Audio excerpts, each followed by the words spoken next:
I was born in Iraq. I woke up to the world with a nice family, a very good hard-working father, an incredible hard-working mother, a beautiful younger sister, and a smart little brother. In 1975, I finished high school. The world for me was like a beautiful game. I enrolled in the Baghdad College of Science to study physics. After I finished 1 year of college, I got the chance to sign a contract with Iraqi Airways to work as an aircraft maintenance engineer. It was a challenge and a new adventure for me. I was lucky because it gave me the chance to see the whole world and learn about other cultures. The company sent me to study at Spartan College of Aeronautics in Tulsa, Oklahoma, USA. It was a good experience for me. I graduated from Spartan College on October 1978 and returned back home to Iraq. I started working for Iraqi Airways the same month I got back. I started my career fully qualified to work on Boeing 707 and 747 engines and airframes. I spent time in England and Germany doing more courses. I was happy in that job. It was like a dream come true. In July 1979, Saddam Hussein became the president of Iraq. And in 1980, the Iran-Iraq war started. This was the beginning of a series of disasters for my country. All Iraqis suffered from the war. Soldiers were killed. The economy struggled. And there were human rights abuses as the government cracked down at home. My father also died in 1979. My sister was 15. My brother was 9 years old. And my mother couldn't work anymore. So I had to take care of my family. I started my own manufacturing business, making furniture as a second job to support my family. I met my wife at Iraqi Airways when she was hired as a mechanical engineer in 1984. We got married on February the 7th, 1986. We had our first son in 1987, and our first daughter was born in 1988. My sister grew up and became an accountant. She got married in 1987. My brother was still a student at high school. During the whole time, the war between Iran and Iraq was still going, and they were very difficult years. But I was lucky because I was a very effective engineer, and Iraqi Airways couldn't afford to get rid of me and send me to the army, like many others in the company.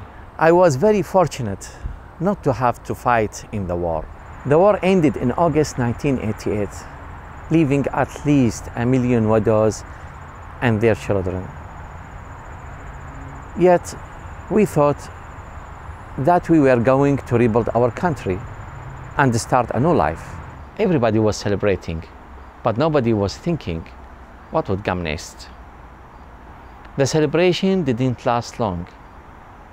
In 1990, we heard from the TV that Iraqi troops were in Kuwait and that we had started the first Gulf War. My youngest daughter was born that same year. This time the war was even harder and caused more damage than the last one. We Iraqis were overwhelmed by the cost of our society of another war and by the sanctions imposed on us by the world. I left Iraqi Airways because there were not many commercial aircraft left in the country. I started my second job making furniture and started building machines that Iraqis could no longer import from the rest of the world. I took drawing courses so I could design and build production lines. It was a good start for me. I made use of my technical experience on aircraft to modify and build machines of different kinds, as importing was prohibited because of the embargo and Iraqi government rules. My little brother graduated as a dental technician in 1993. served in the Iraqi army, and then ran away to Yemen because by then it was so hard to have a job and live a decent life or start a new family in Iraq. He has never returned to Iraq. In 1995, he ran away from Yemen to Holland, and now he is living there as a citizen. Meanwhile, the Iraqi government announced that Iraq had produced all types of weapons. Everybody was scared about what would happen. 10 years after the hard sanctions began, the second Gulf War, or what Americans call the Iraqi War, started in 2003. People were hopeful that we would finally get rid of the dictator Saddam and his corrupt government.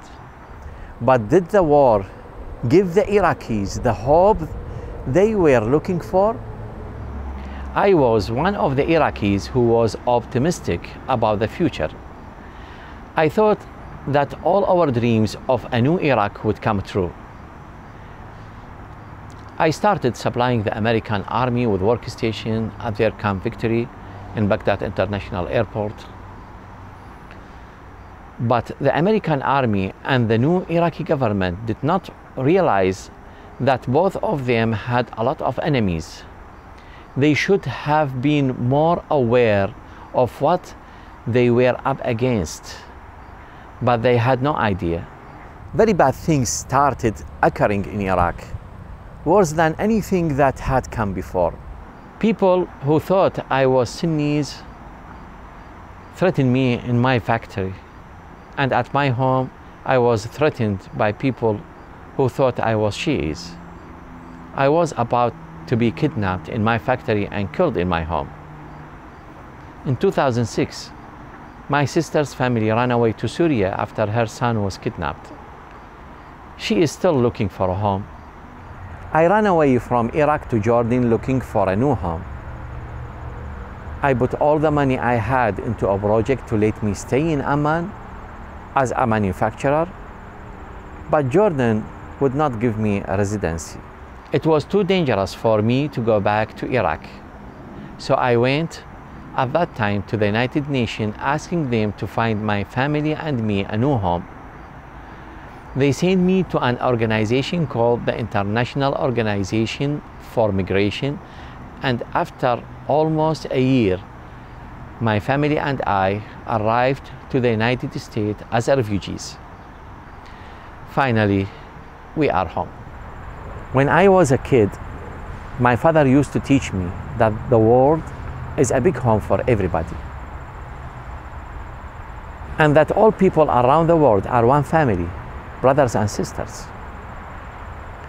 He taught me that we must love each other and take care of each other. Can we do that?